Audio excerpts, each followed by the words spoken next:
الناس بالبر وتنسون انفسكم وانتم تتلون الكتاب فلا تعقلون نعم انت ممنا كتاب تقولوا بني نمنا بيد ميوجامwe ngabantu ateka mun banenye kwanyuno ile kitabu دعوة تنام عيناك والمظلوم منتبه يدعو عليك وعين الله لم تنم أقولتي أما سبقا كنا نجيبك كما كنت era olina nebyokulya byolidde mu byagala oluusi nga maali abuleko era n'okuta bulungi nateekako n'ekiwunde ne kikujja ekkumu ne liggwawo ne weebaka walmazulumu muntabihu naye nga mulekwa kuwalyako emaali atunula ate enjala ye yemuganya okwebaka ebikubi muyonka ekimuluma butasoma empewo emufuuwa talina kyeyebikka musaako kwanda weebaka yadu alaika wa ainu llahi lam tanami buli kaseera akukolimira akusabira bubi ng'amatu ga Allah atekote gebase ng'akakowe gebase abagagga ab'ebiseera bino mumuvunaanyizibwa ku buli mumulekwa yenna atwalibwa mu bulokole kubanga temuyamba abaana abafiirwako bakadde baabwe obanga ogamba nti nze nkyogedde lindi olunaku oluzibu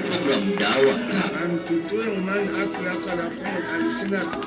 وخلق لكم الآذان وشق لكم الأبصار سيتوكو كل يوم كما كاتونا yabasaako ennimi abantu balina emimwa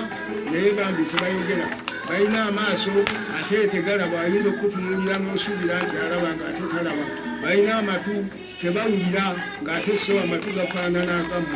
wahuwa ahkamu lhakimiina ye mulamuzi asinga abalamuzi amalakum katonda yabalagira muhafazati ala ljiraani okutwala mulirwanaawo ng'ekyatika enkoko ewa mulirwana gyetakulira mugirya kiro na bwana na mukazi wo wataadaitum lhuduuda nimusukka ensalo دعوة wanakuchendana akatumizimu Bilal Famma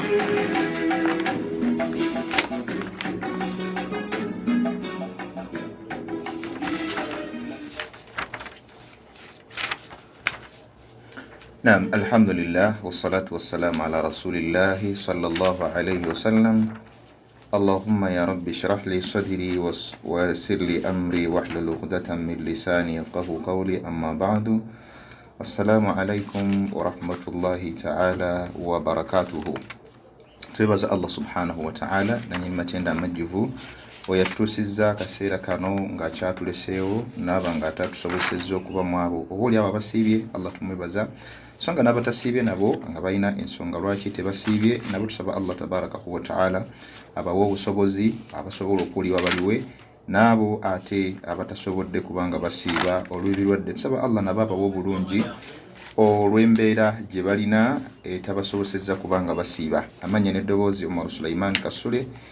akutwala mu programu wamu ne munnange Sheikh Umaru Makiyu Kasule buli wa Sunday olwaleero programu yaffe twagisembezzaako oba twagisiseemu ku katono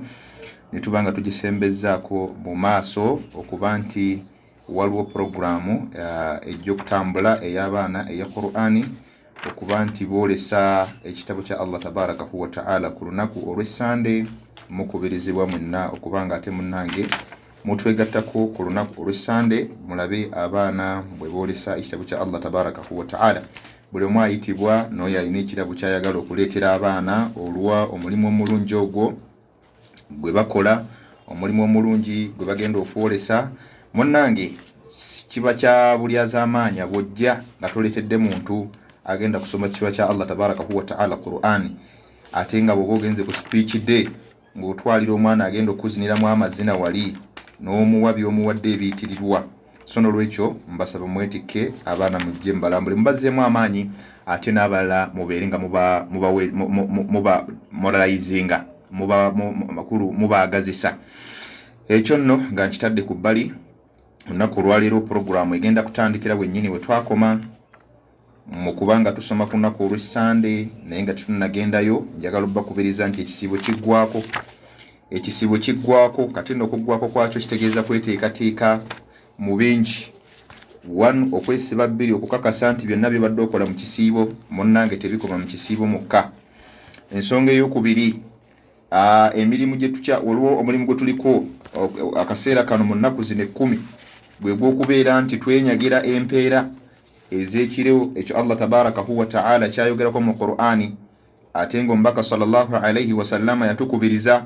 okubanga olunaku olwo terutuyitako nga kye kimu kiro mu biro mu nnaku zino 10 kye tulina okunoonya kiri mu biro ebyabiri mu kimu 23 25 27 29 ebiro ebyo naye wenjogerera tulabika tusigazayo ebiro nga 2 mu nnaku zino 10 kyannaku nti singa Ramadani agwako nobanga ebiro ebyo munnange tobitagetinze ebiro ebyo kirungi nnyo omuntu ennaku zino 10 Nabbi sallallahu alaihi wasallam bwe zaatuukanga nga batutegeeza munnange teyabeeranga waka yasibanga enguguye n'ayingira masjidi n'abeeranga asinza Allah ennaku zino 10 okusobola okutakitinga olunaku olwo lumanyikiddwa nga Lailatul Qadri. Allah tabaraka wa ta'ala alwogerako mu nnaku ezo n'agamba nti Lailatul Qadri khairu min alfi shahri. Olunaku olwa Lailatul Qadri lusinga ebiro 10. Abageraageranya abalungi baatugamba nti mulimu emyaka 83 n'emyezi 4. Kirungi nnyo omuntu okubeera nti olunaku olwo mulimu gwonna gw'okoleddemu obulungi Allah tabaraka wa ta'ala n'agusiimira n'agukkiriza munnange oba ogobolodde mu buwangaazi bwo bw'otasuubira kuba nti oli bufuna obw'emyaka 83 n'emyezi 4 okuba nti munnange ogenda kubalibwa ng'omuntu awangadde ng'okola omulimu ogwo kumala ebbanga eryo. N'olwekyo tunyagira empeera mu nnaku zino ezisigaddeyo, abasiibulula twongeremu maanyi. Kyannaku nti ate butuuka ennaku zino 10 abantu bangi tulegeza olwokuba Ramadana gwako naye temwerabira nti Nabbi sallallahu alaihi wasallam atugamba nti innamal a'malu bil khawatimi aw kama qala sallallahu alaihi wasallam. Munnange emirimu gyonna omuntu yenna gwaba akoze gubalibwa ku nkomerero, singa guba tegonnaggwa munnange tosuubira kufuna mpeera kuba abantu bangi olwokuba tula Ramadani egweddeko oba eggwako nga nti neweesuulirayo gwa naggamba naye ate nga kyolese kye kisinga obulungi. Twagamba omulandu ogwaggwa nti ennaku Nabbi sallam ezisooka mu Ramadani 10 munnange yazikozesanga kubeera ng'asinza Allah tabaraka wa ta'ala ng'ayimukako ekiro n'addawo ne yeebaka. N'ennaku 10 ez'omulundi ogwokubiri ensonga yemu bwe yakola bw'atyo naye bwe kyatuukanga mu 10 ezisembayo munnange ate n'abanga yatwalanga obuvunaanyizibwa bwe nga tabaako kirala kyonna kyakola okuba ng'asinza Allah tabaraka wa ta'ala mu masjidi gye tumanyi obulungi. Naam, ekyo nno nkibakubiriza. Omulimu omulala gwe tusuubira okuba nga tukolera mirimu emikulu egimanyikiddwa egisomesebwa essaawa zino gwe mulimu gwa Zakatul Fitri. Zakatul Fitri mu bufunzo obw'ekitalo yalaalikibwa ku bakulu abateekeddwa okuba nga ye zaka ey'okusibuluka. Kitegeeza zaka ey'okusibulukuka nga twebaza Allah tabaraka wa ta'ala olw'okumalako omwezi omutukuvu ogwa Ramadani okuba nti tugusiibye Allah tusobozesezza okugusiiba ne tugumalako. N'abatagusiibye oyinza okuga nti basiibye bukalo nedda n'abatagusiibye nabo bagiwa wamu n'abo abaliddemu oba abamiisinze ennaku nabo bagiwa Zakatul Fitri. Bw'ekyo nno yalaalikibwa ku ffe tubeere nga tugiwa abaami, abakyala, abavubuka, abakadde wamu n'abaana abato basobola okuba nga bagiweebwa oba nga bagitoolebwa. N'omwana eyakazaalibwa yustahabbu inda al-ulama abamanyi balaba era ne bawa hukumu mbabul istihsan ne bagamba nti yustahsan kirungi omuntu okubanga n'omwana ayazaaliddwa ne wadde naddala nga azaaliddwa mu kiro mu lunaku olusembayo olwa Ramadani nga enjuba tennagoloba efundikira omwezi ogwa Ramadani. Omwana oyo kubanga atolerwa Zakatul Fitri neweebwayo. Eweebwa muki? Nabbi sallallahu alaihi wasallam yagamba nti sa'a min tamri, yagamba nti eweebwa omuntu awaayo sa'a min tamri. Sa'a kyeki? Sa'a olwaleero ebipimo byaliwo olubereberye naye abagenda okugeraageranya abakugu mu bipimo ne batugamba nti kitegeeza 2.5 mu luzungu oba bibiri bya kimo kiba biba bibiri ebira 2.5 that is bibiri ne katonyeze ttaano amakulu 2 n'ekitundu.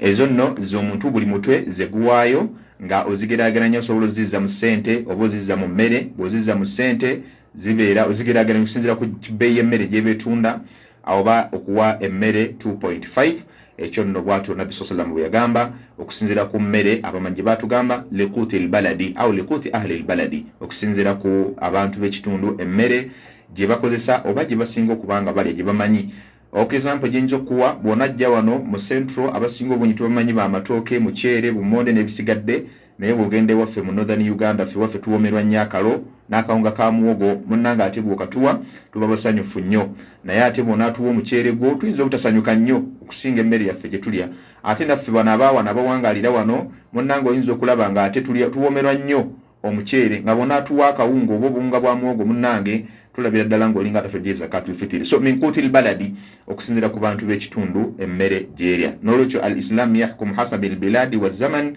wa halu ahli baladi okusinziira ku bifo embeera y'abantu n'ekiseera obusiraamu butambula n'embeera yonna ebeera eriwo era ennamula eba weeri. N'olwekyo tukulembeza obanga okukubiriza mwenna abasobodde okuwa zakatul fitiri tugiwe tugiteeketeeke olunaku olwo omuntu abeere ng'awa zakatul fitiri agiwe. Yenna atagiwadde oba weeryazaamaanyizza kubanga wanu kuliko okuyunga oluganda wakati waffe ne bannaffe, waliwo okuyamba bannaffe abatalina nga Nabbi sallallahu alaihi wasallam bw'atugamba nti oghunuhum ani suali au mas'alati dhalika al-yawm au kama qala afdalu salawatu wat taslim.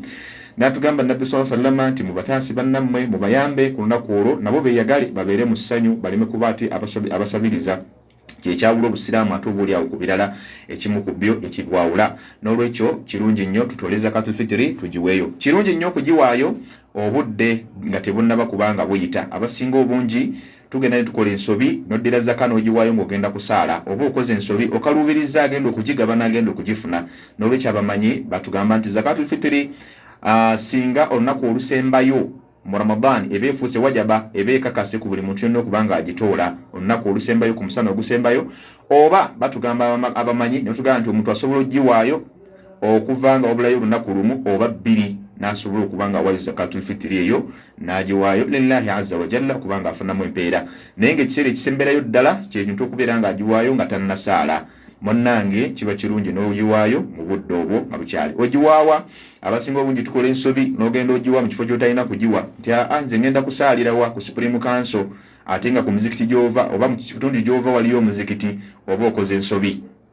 Zakatul fitiri gitwale mu kitundu kyo wooli wowangalira omukulembeze alimu abeere nga atalaba abakuba mulimu abavubaamu abajja okubatuukirira abakulembeze ate obuliawo nga temwaleese biteekeddwa kuba nga biweebwayo ne bajja ne batunuulira imaamu bwe batyo naye abatunuulira nga talina kyakkola. N'olwekyo mu mbeera efaanako bwetyo wadde ogenda kusaalira ku Supreme Council tekiina mutawaana jangu osaalireyo naye leka nga zaka ogiwadde oba okugiwa emirundi bw'oba oyagadde okuwa ku Supreme Council sooka owe mu kitundu woova then ate ne ku Supreme Council nawo ojje obeere ng'owaawo zaka yaawo oba ekibuli oba nakasero oba ku William oba wa weeyagadde okuba ng'osaalira zaka genda ogiwe mu kitundu then olwoka ogenda osaale by'oteekeddwa okuba ng'osaalira osobose okubeera ng'oyanguyiza abalala naawe nga bw'oyagala okuba ng'oyanguyizibwa. Kiseera ekisembayo okuwa zakatul fitiri nga swala tennaba kubanga esaalibwa. Yenna asubiddwa okugiwa nga swala tennaba oba towadde zaka kasitowa nga eswala ewedde olw'ensonga nti munnange akaseera kaayo ak'okuweebwa kaba kaweddeko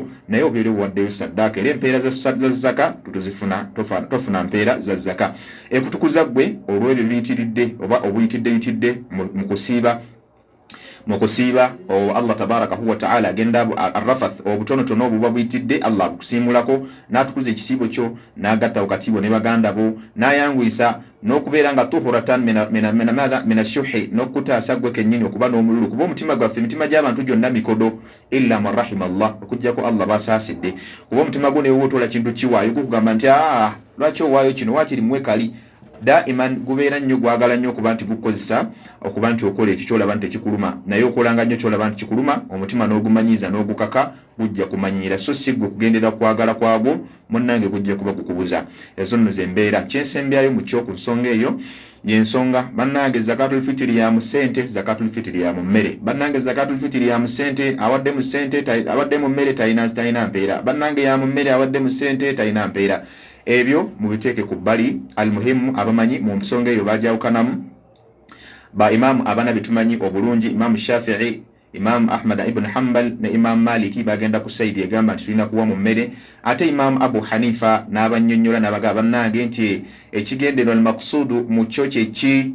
wetuba tugenze ku saidi ya usulul fiqhi banna usulu batugamba nti okusinzira ku mimma yustambatu min alhadith mukibajja mu hadith Nabbi sallallahu alaihi wasallam nga bwatugamba nti ugunuhum an mas'alati dhalika alyawm au su'ali dhalika alyawm obutasaba mbatasi baleme kusaba ku lunaku olwo yena agamba algharadhu minhu madha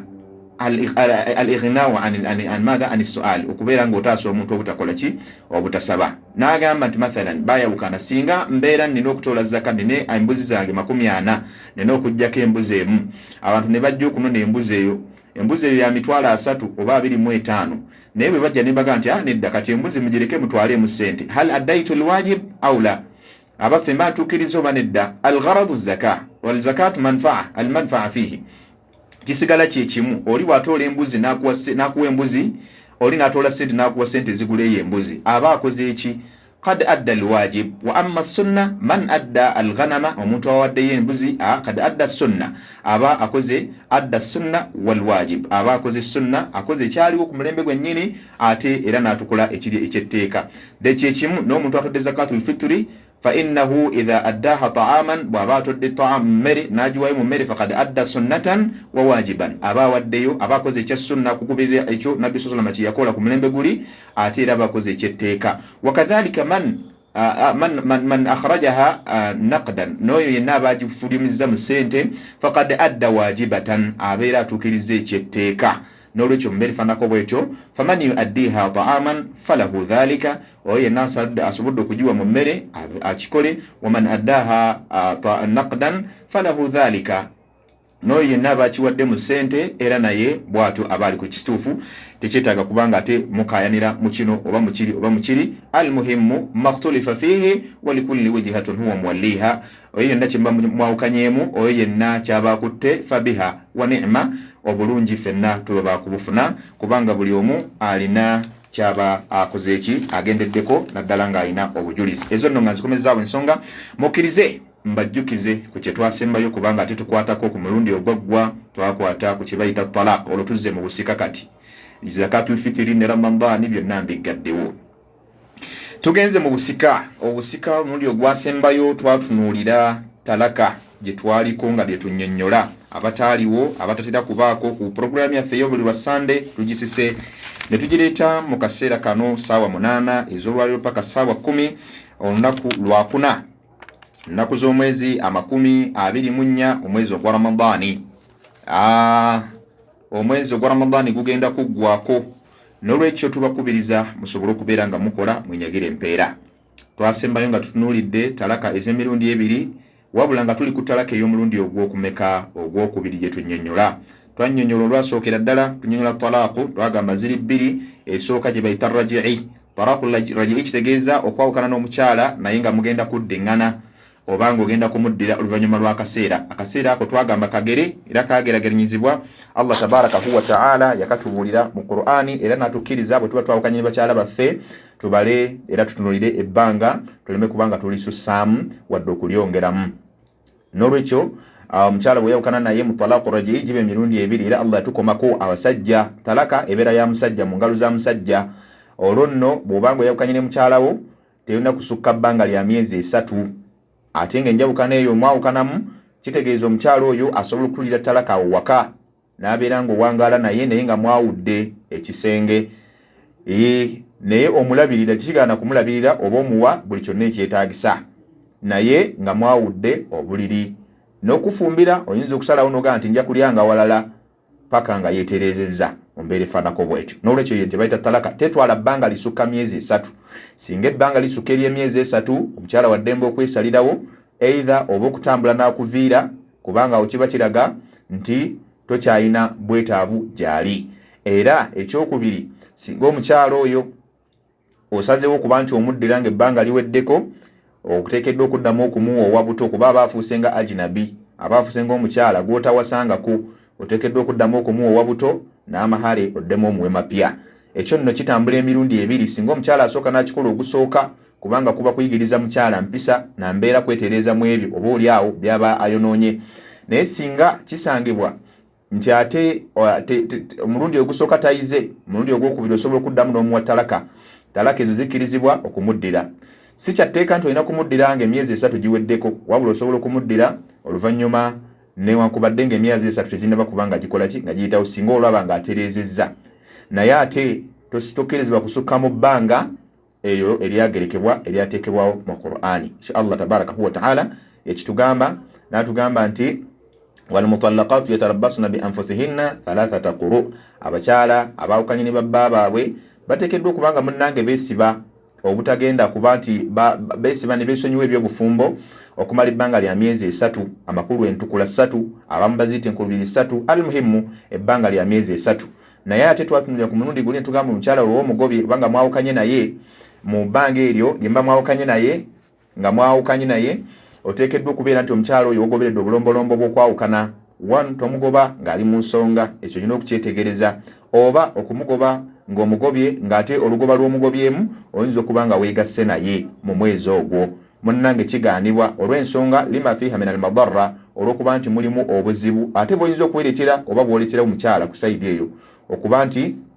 oyinza okumugoba ng'ate alimu olubuto ng'ate ennamula yanjawulo ennamula y'omukyala ali olubuto n'ennamula y'omukyala atali lubuto so mu mbeera efaanako bw'etyo talaaka y'ensonga lwaki yeegenderezebwa olina okumugoba omukyala oyo mu mwezi gw'omugobeddemu ng'okakasa nti teweegasseeko naye oba n'omulinda oba kakasa nti weegasse naye n'omulinda n'atukula omwezi ogwo n'omugoba mu mwezi oba ne mwawukana mu mwezi oguddako mbeera efaanako bw'etyo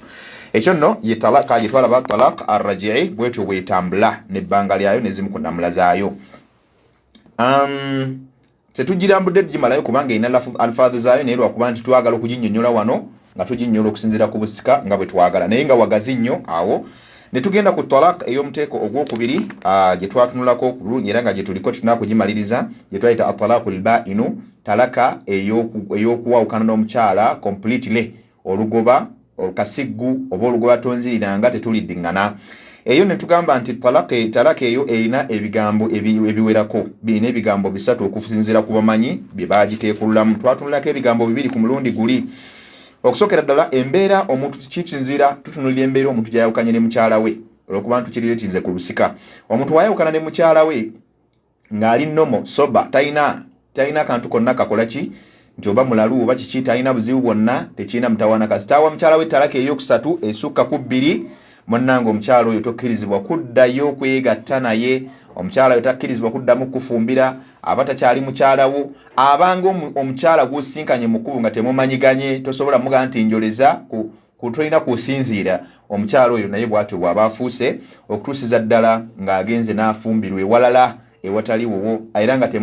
temwakoze enteekateeka na muntu oyo nti akuwasizeeko ku mukyala we ate amaladde ng'abamu bwe bakirowooza nti bwe batyo nga bassaawo hiila mu kwesisimu basobola okuyita okutuukiriza ebigendererwa byabwe kikyamu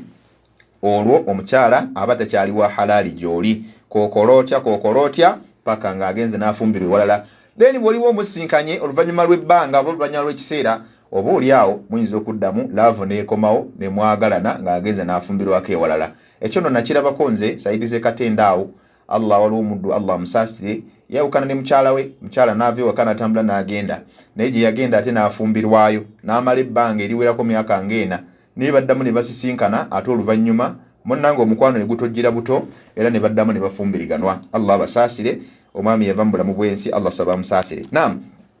n'ekyo nno bwe kityo bwe kiri so kyetwatunulira ne tugamba embeera ey'okubiri omusajja era asobola okwawukana ne mukyala we nga banyiize singa omusajja 1 ng'ali ku mulwadde ayinamu engeri y'obulwadde obutonotono obutatiisa obulwadde obwo oba mutwe oba senyiga oba mugongo gwe gumuluma oba ng'alwadde ekiwundu nga kansa ng'omuntu okulwala kansa obulwadde nga bumanyi butebuwona mukyala we n'amwekyangirako kuba abakyala abamu bangi bwe batuumusa mwami bw'atuuka mu mbeera eyo yamwagala nga mulamu talina kazibu konna bw'atufunako ekizibu olwo obufumbo buweddewo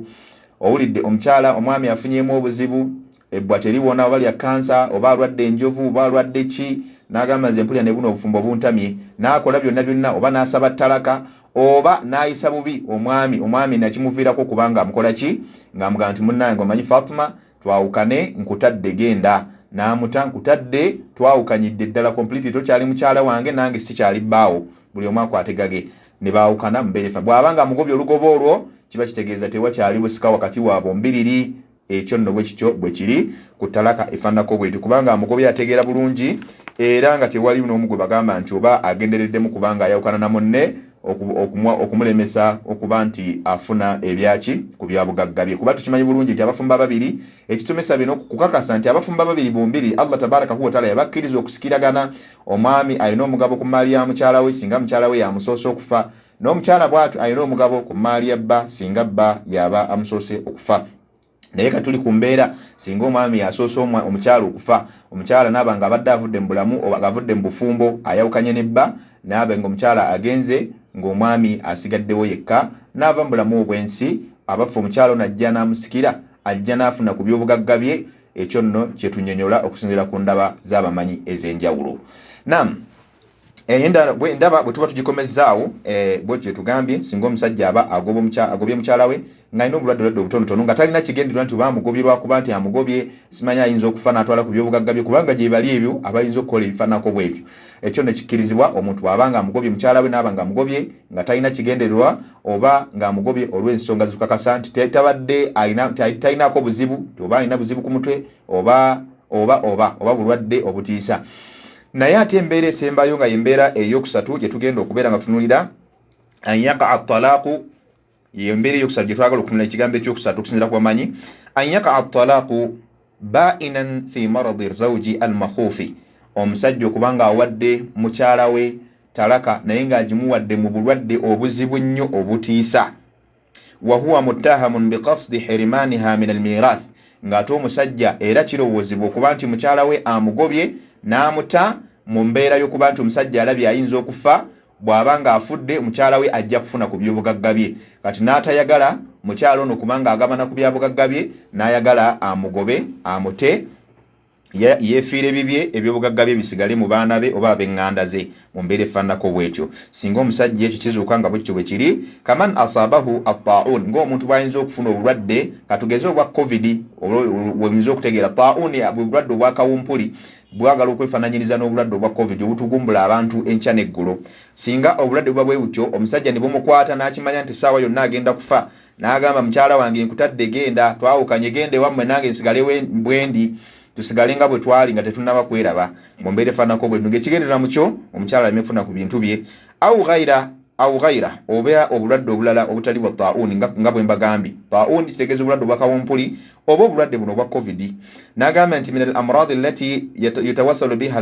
al-mawt ghaliban, mu obwo obulwadde bwe tumanyi obuttirawo nga bwe tumanyi kansa, tumanyi obumu ku bulwadde obutta, bulumu kulwadde obuyitibwako omuntu okufuna ddala kansa kisinziira kukutte mu mbeera ki. Wabawo obulwadde nga obulwadde obwa covid, obulwadde obwa kolera, obulwadde obwa kawumpuli n'obulala obufaananako bwe butyo. Agambe nti fadallaka zawjatahu hatta la taritha minhu, omusajja n'asinziira ku mbeera eyo olw'okuba nti akimanyi tagenda kuwona, n'agamba mukyala wange nviira tambula ogende, genda bibyo nange nsigale ku byange. Fahadhihi fi tawrithiha minhu khilafun bayna ahli alilmi ala aqwalin, embeera bwebanga efaananyeko bwetyo abamanyi bayina endaba ez'enjawulo mu mbeera y'omuntu agobye mukyala we mu mbeera efaananako bwetyo. Ashharuha arbaa, ebigambo ebyeyatiikirira ku mbeera eyo ey'omusajja okugoba mukyala we naye ng'alina ekigendererwa ky'okuziyiza mukyala we n'obutafuna ku byabugagga bye, kirimu endaba oba okusinziira ku bamanyi ebigambo 4 bye tugenda okuba nga tutunulako wano. Tuli ku ndaba ey'okusatu mu ndaba z'okutalaka omukyala ng'omugobye olugoba tonziriranga. Endaba ezisooka ebbiri zetwagambye zikkirizibwa. Omusajja singa agoba mukyala we ng'amugobye mu mbeera nga ali soba, oli tolina kakuluma, tolina wakuluma kine, mwawukanira ddala completely, kikkirizibwa. Oba okwawukana ne mukyala wo ng'olina engeri y'obulwadde obutonotono obutatiisa, oba mutwe gwe kuluma, oba ssenyiga, oba ki n'ogamba nti mukyala wange nkutadde genda twawukanye, nga waliwo ekibaawudde n'omutanga oli soba tekiina mutawaana. Naye tuli ku ndaba ey'omulundi ogwokusatu, ogobye mukyala wo mu lugoba lw'otonziriranga, naye ng'omugobi olw'obulwadde obukuguddeko bwe tumanyi nti obulwadde obwo batono nnyo ababulwala ne bawona, nga covid oba kansa oba kolera oba obulwadde obwa ta'un bwe bayita obulwadde obwa kawumpuli. So singa obulwadde obwa bukutta omuntu n'agoba mukyala we mu mbeera eyo ng'amugobye nti omukyala we nga yeekigendera mu kyo tayagala mukyala we afune ku byabugagga bye singa aba afudde, ennamula eri etya? Abamanyi bayenda endaba nnya ku nnamula efaananako bwetyo y'omuntu akoze ekikolwa ekifaananako bwe kityo. Ekigambo ekisooka mu byo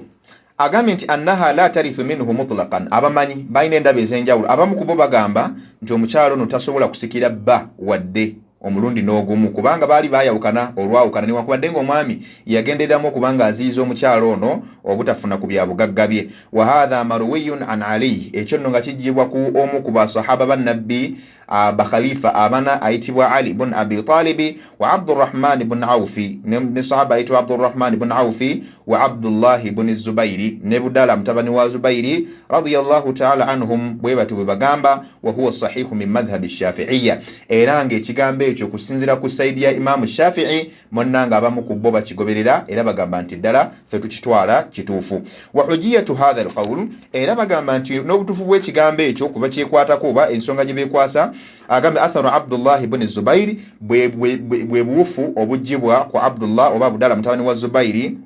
mawqufan nga ekyo kizibwa oba kangambe kyaliwo ku mulembe gwa Nabi sallallahu alaihi wasallama la ara an agamba nti mu hadith eno agamba nti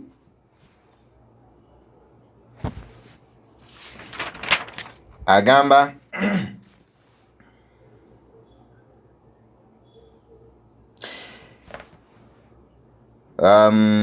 agamba ayogera n'agamba nti la ara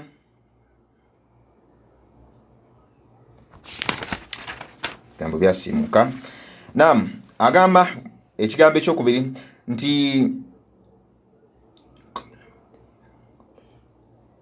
singa omukyala yagamba nti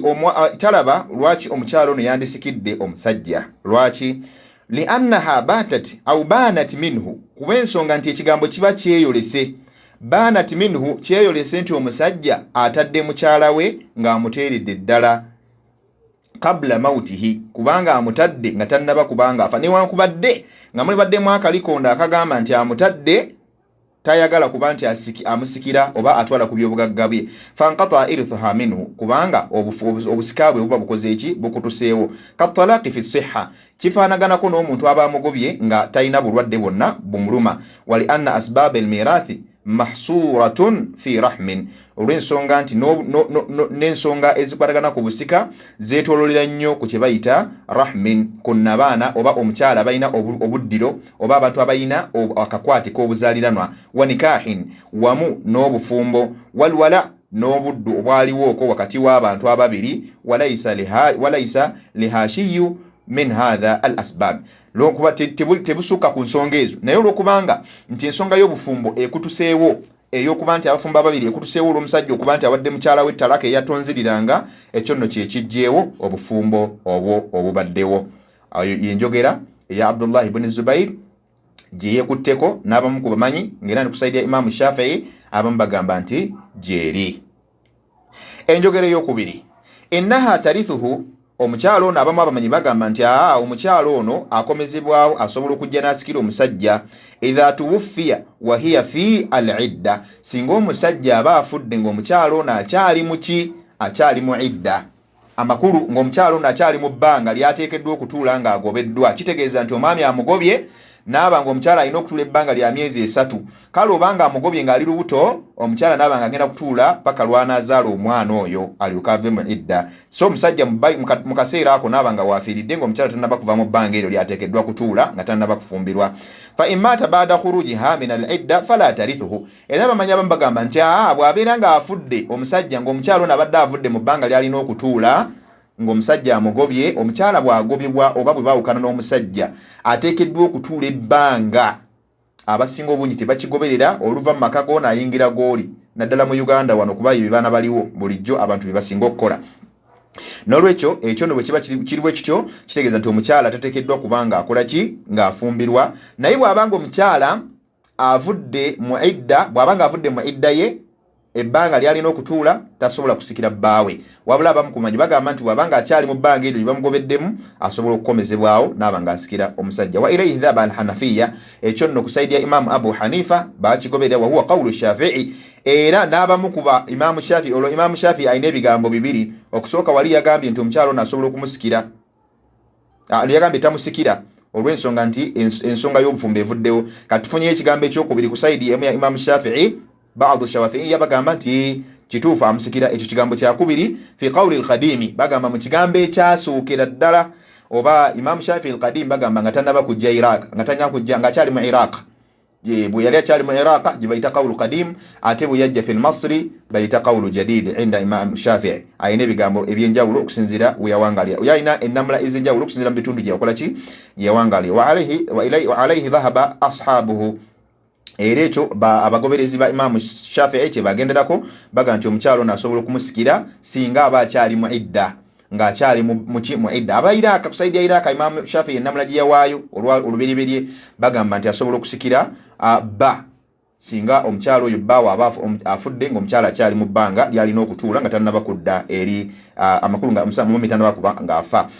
Wahida riwayataini an Ahmad, era ne Imam Ahmad ibn Hanbal era naye kimu ku bigambo byatwala.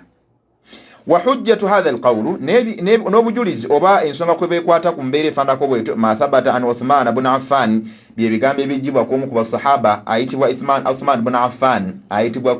khalifa ayitibwa Uthman ibn Affan, khalifa wa nabbi owokusatu radiyallahu ta'ala anhu, agamba annahu waratha Tumadira binti al-Asbaghi al-Kalbiyya, yaleeta omukyala eyali ayitibwa Tumadira binti al-Asbaghi al-Kalbiyya, omukyala ayitibwa Tumadira muwala wa Asbaghi ava mu kika ky'Abakalbiyya min zawjiha, yamusembeza n'abeera ng'asikira bba kuba bbaawe ayitibwa Abdurrahman ibn Awfi yali yamuta. Ate tumanyi Abdurrahman ibn Awfi yali musajja sahaba, naye bwe yafa mukyala we Abdullah ibn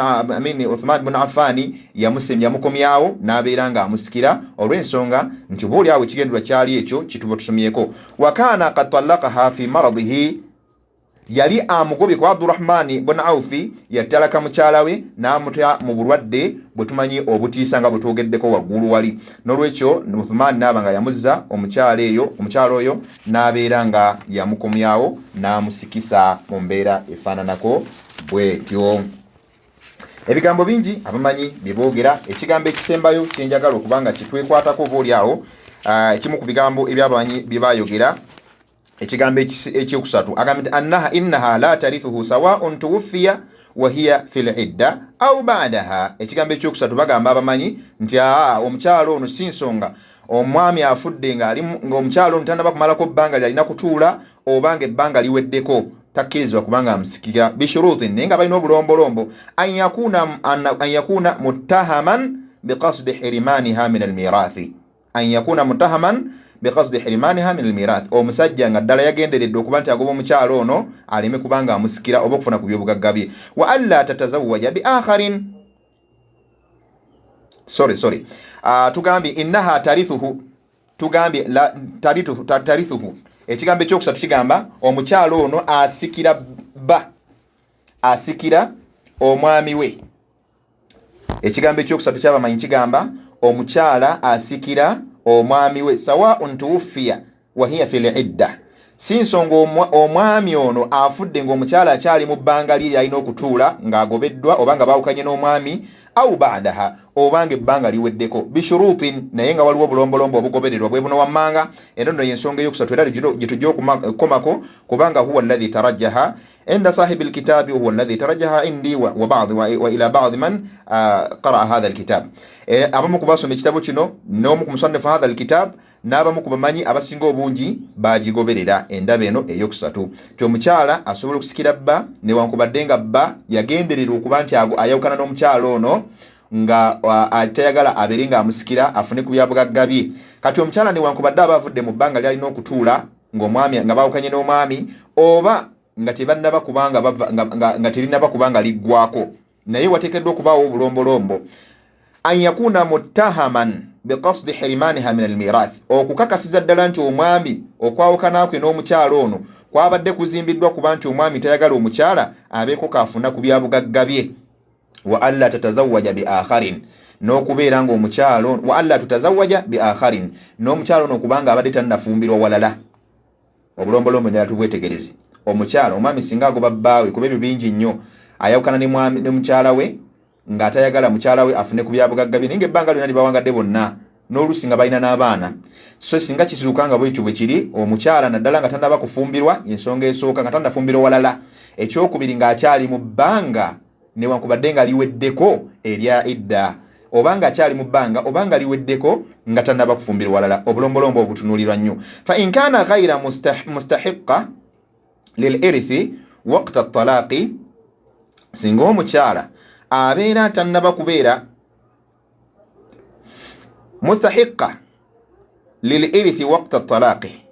singa omukyala abadde takkirizibwa kubanga ajja okusikira bba mu kiseera kyamugobeddemu ka an kanati kitabiya ng'okubanga omusajja abadde yawasa omukyala naye ng'ali mu ahlul kitaabi be tumanyi obulungi alyahudi wannasara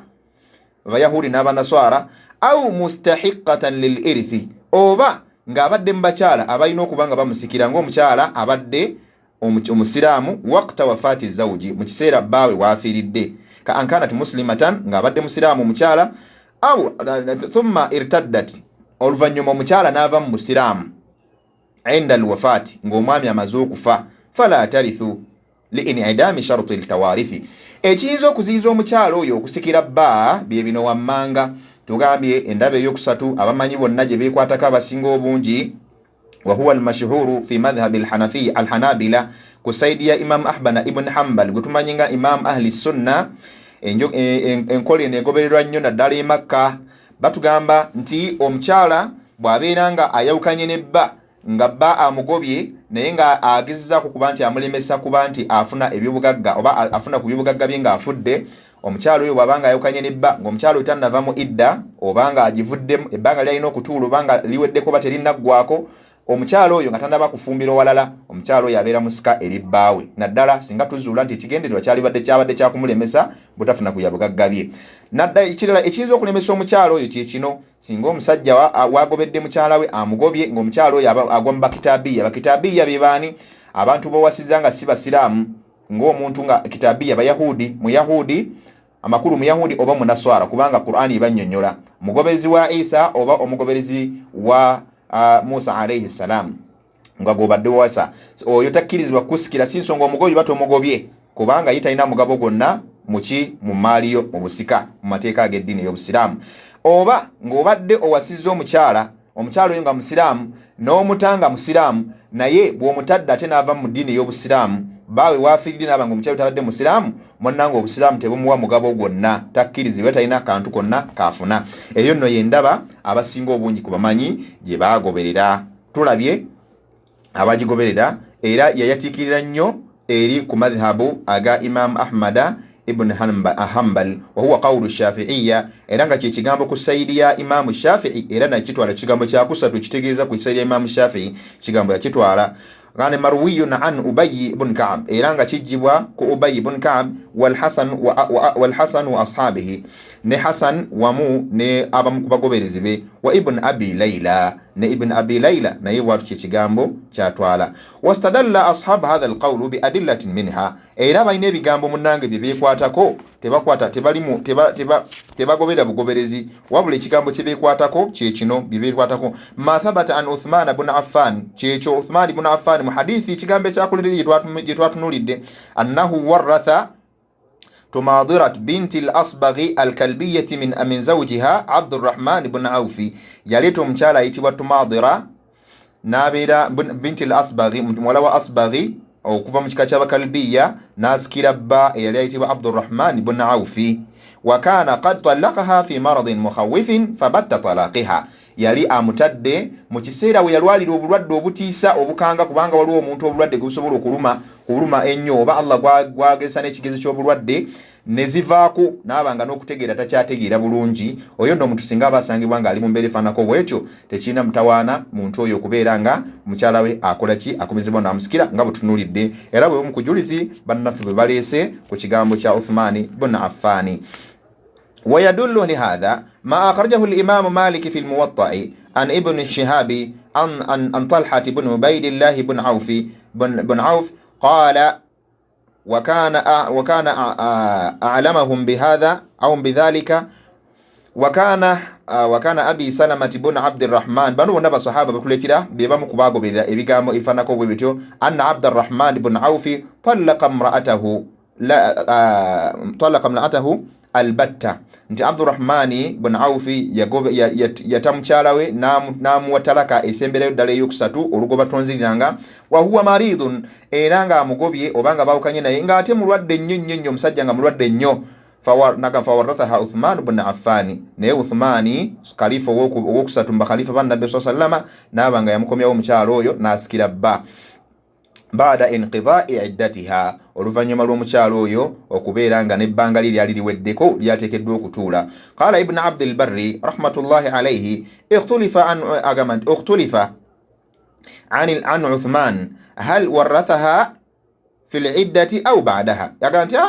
bayokanamu abamanyi abamu tebekakasa bulungi yali mu idda bati yali mu idda almuhimu bayokana naye ekikulu nti kyo yamukumyawo n'abeera nga mukola ki n'abeera nga amsikisa wali anna hadha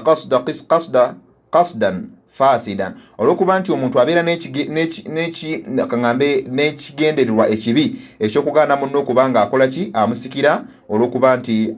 alwadde obulwadde obugenda okumujja mu nsi n'ayagala onamunnaamuleka amugobe kyekimu ne kusaidiya omukyala okubanga yawukana asalawo yawukane nebba olwokubanga alaba nti bbaawe oli bw'anaafa bbaawe ajja kujja kufuna ku byobugagga bye olwokuba nti amuziyiza buli omu aleme kubanga asikiragana.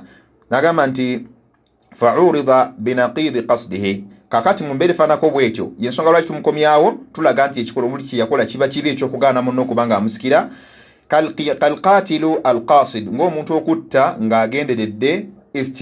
istijala lilmirath nga yeyangwiriza asobola okusikira omuntu oba afune ku byobugagga bye fa innahu yuaqibu bihirimanihi min almirath kyokyo nno oyo nno aba naye agaanibwa okubanga afuna ku kantu konna mu bintu by'omuntu oyo gwagendedde okubanga ajja mu bulamu obw'ensi. N'ekisemberayo ddala ku nsonga eyo mu bannaffe bye bajuliza nabyo wali anna sababa tawrithiha firaruhu min mirathiha nti wali anna sababa tawrithiha firaruhu min mirathiha n'olwokuba nti omuntu eba ensonga y'okuba nti omukyalo ono akomezebwawo okubeera nga akola ki asikira bba kitwaligambye nti firaruhu min mirathiha omuntu kubeera kibanga okudduka okuba nti obadduka obusika bwono okuba nti tamusikira wa hadha almaana la yazulu bilinqidha'i al-idda kubanga aga makulu oba ekigenderwa ky'omuntu okubanga asikira munne tekivaawo olwokuba nti omukyala ebbanga liweddeko eryokumusikira ng'olwedde ekigendererwa kyabadde kyakuba nti amulemesa kuba nti afuna ku byobugagga bye wali anna ahaqiha fi malihi thabitun n'olwokuba nti omukyala ono haqiha amakulu alina right ey'okubanga afuna Allah yamuwa right okuba nti afuna ku byobugagga bya bba mwekiri mu maaliyo la yasqutu bibayinunatiha tekijjaawo lwakuba nti omukyalo ono omuwadde talaqul ba'ina fala yasqutu binqidha'i iddatiha era wala yasqutu binqidha'i iddatiha newankubadde nga ebbanga omukyala lyalina okutuula nga omugobye era liweddeko era tekikijjaawo wa innama yasqutu biridaha naye kivaawo ng'omukyala kennyini yeesalira naga nti ate oba yangoba munnaye sijja kudda kale ebintu abaana bange babitwale n'asalawo n'abikola ki n'akkiriza n'agamba asijja kudda temumpa bintu bye mubireke mubigabire abaana bw'aba ng'omukyala yakisaliddewo tekirina mutawana naye nga haqqi esigala ekyaliwo fa idha tuzuwijat singa omukyala abeera awasiddwa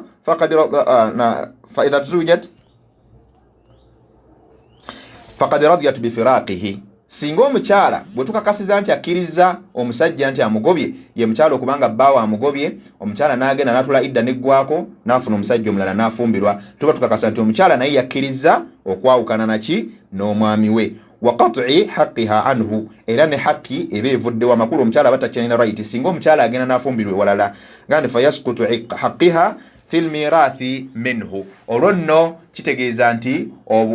obusika bubeera bukoze eki bubeera buvuddewo n'ensonga ezo zetusomye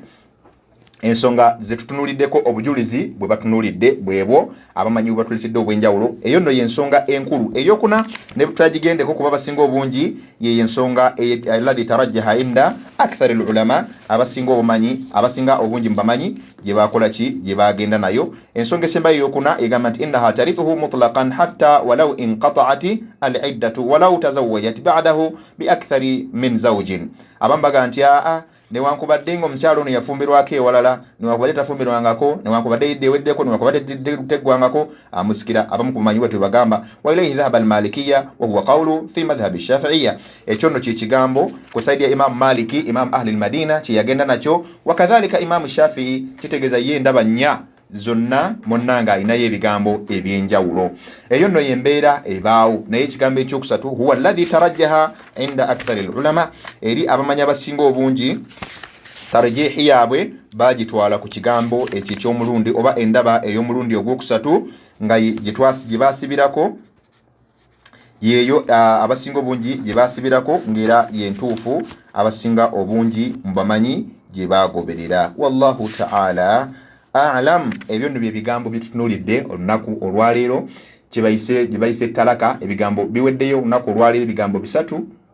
bye tugamba nti omusajja ebigambo ebibiri okkirizibwa okugoba mukyalawo nga tolina kigendererwa kyakuba nti omukola ki omuziyiza okufuna ku byobugagga byo. Singa kizuuka nga weekiri endaba z'abamanyi zonna tuzitunulidde, naye endaba elladhi esembayo y'endaba egamba nti omukyalo oyo akkirizibwa okuba nga akusikira si nsonga omugobye naabanga ebbanga lyalina okutuula liweddeko oba teriweddeeko, oba omukyalo oyo ng'omugobye naddala ng'akyali musiraamu ateekeddwa okuba nga akusikira. Ekiyinza okumuziyiza kye ki? Abamanyi kye baalaba kyekyokuba nti omukyala bw'obanga omugobye naaba nga afumbiddwa ewalala abakkiriza olugoba lwamugoba n'asalawo munnanga agenda attenkanya obulamu bwe obulala n'afumbirwa ewalala, olwo aba takyakkirizibwa kuba nga akusikira, kubanga olwo ate aba alina kusikira musajja oyo obusika bwe buba buvuddeyo sayidi eno ewuwo ne bugenda ku sayidi ya musajja mulala. Ekyo nno abamanyi bwe bakyogera. Wallahu ta'ala a'lam. Bannaffe abali eyo insha Allah tugenda kubanga ate obaolyawo tuta amasimu abasobodde okubeera nga ate bakuba ku masimu biidhinillahi tabaraka wa ta'ala mu kaseera katono babeere nga ate obaolyawo bakuba ku masimu babuuze ku bibuuzo obaolyawo ebitekezo okuba nti tutangazaamu ensonga zisobole okubeera nga zitegereka biidhinillahi tabaraka wa ta'ala. Naam, tukomyewo barakallahu fikum. Naam, programu ya da'wa omusomo ogw'obusika, omusomo omulala ogw'ekitundu guliko tuli ku musomo ogwa talaka. Ampuliriza twakomye nga tugenda mu masimu era nga tubasaba mu kuba amasimu abalina ekibuzo kye mubuuza ku busika oba ku talaka. Yita ku simu namba 0759058666 kuba ku noti 759 noti 58666 obuze ekibuuzo oba olyawo kiddibwemu. Naam. Halo. Amanya n'eddoboozi. Waalaikum salaam Waalaikum salaam wa rahmatullahi wa barakatuh. Amanya ne wasinzidde? Naam, nakandi jaja sanso kuuliza. Naam.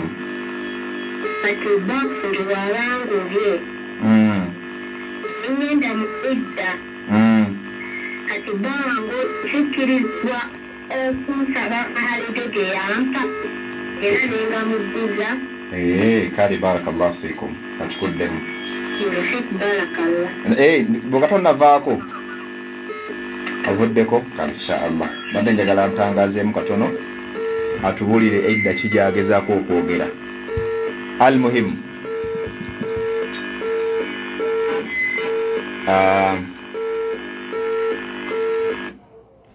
munnaffe Jaliya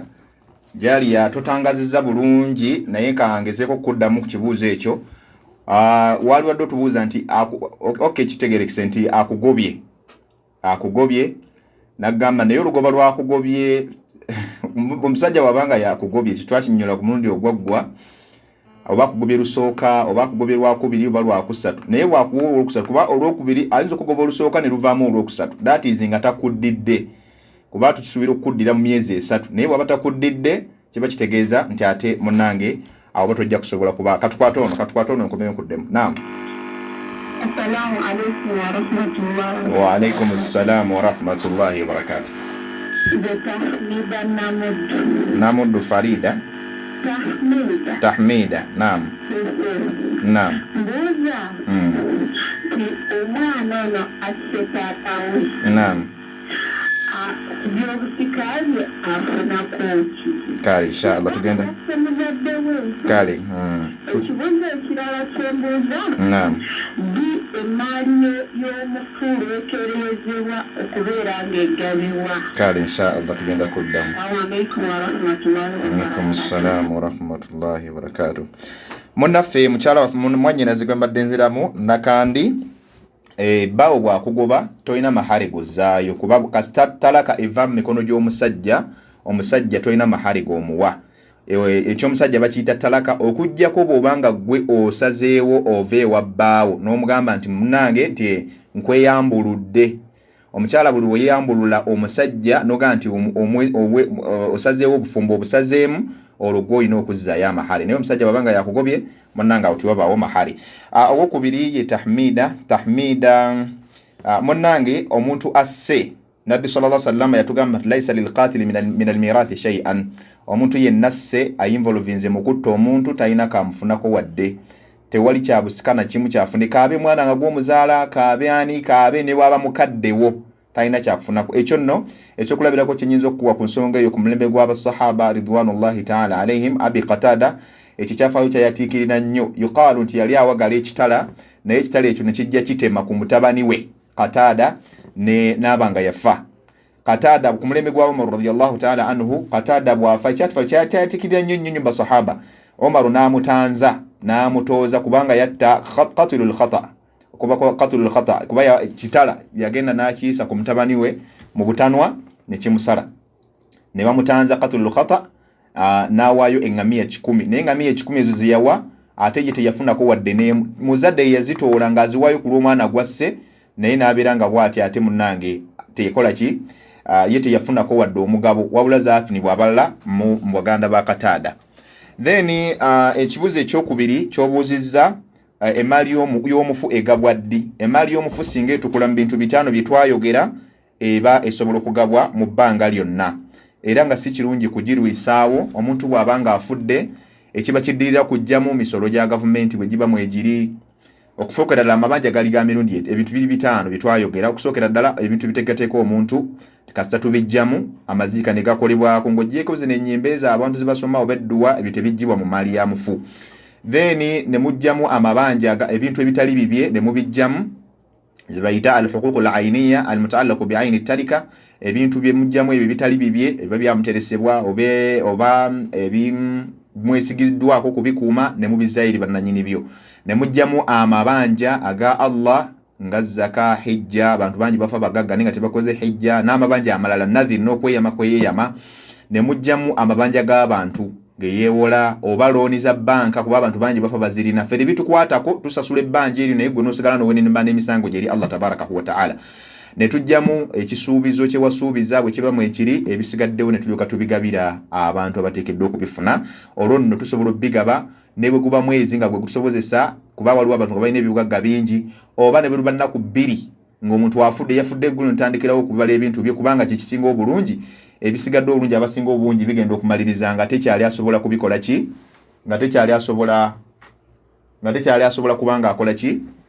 nga afuna bya bugagga ebyo bangi buli omu ng'ayeddezza ono n'atwala kiri olw'okubabala tebalinawo essuubi yakubigaba n'abalala balina endowooza tubikuumire wamu waliwo nga buli omu wabbako ebibye. Ekyo kikyamu kiba kirungi buli omu n'afuna haqqi ye nga bikyaliwo. Ampuliriza yongera oyite ku namba zaffe z'amasimu 0750586 oba 8666 ita ku noti 759 noti 58666 obuze ekibuuzo.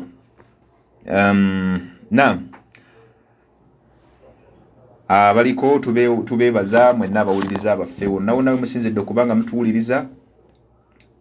Abantu bangi bazannyira mu talaka naye talaka mulekerawo kubanga zimuzannyiramu naddala abasajja ogoba mukyala we emirundi 5 mirundi 10 naye n'osigala ng'okyamuddira nga gwolowooza nti oba oli mu busiraamu naye munnange ng'atozannyiramu buzannyire. Mbeera eyo tugyeteekere n'abakyala bangi nnyo omusajja bw'amuwa talaka ganze nve wano ndagewa munnange ekyo ky'oba okoze kiba kikyamu bwaba kuwadde talaka kiriza talaka jakuwadde obere muguminkiriza tulime kuzanyira mateeka gani ga Allah tabarakahu wa ta'ala. Eyo byonna bye bireese obuzibu mu ggwanga kyovola abantu obunonefu bungi buyitiridde buli kimu lw'abantu kubanga tulekayo mateeka ga Allah tabarakahu wa ta'ala kubanga tugagoberera.